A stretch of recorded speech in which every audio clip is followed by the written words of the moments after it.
Everyone dreams of building wealth, but most think it's impossible if you're starting with nothing. Truth is, most millionaires, they started exactly where you are right now. Let's break down 3 simple steps you can start today, even if you're dead broke. Step 1. Master your mindset. Wealth doesn't start with money. It starts with how you think about money.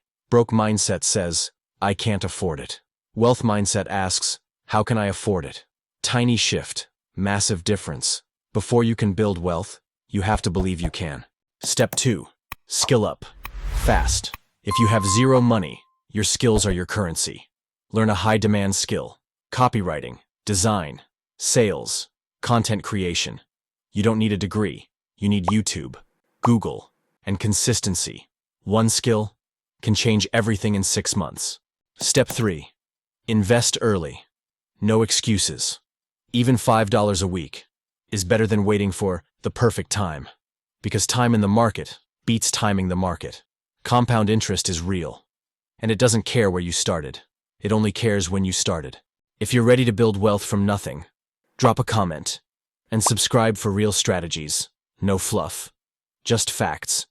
Your future self will thank you.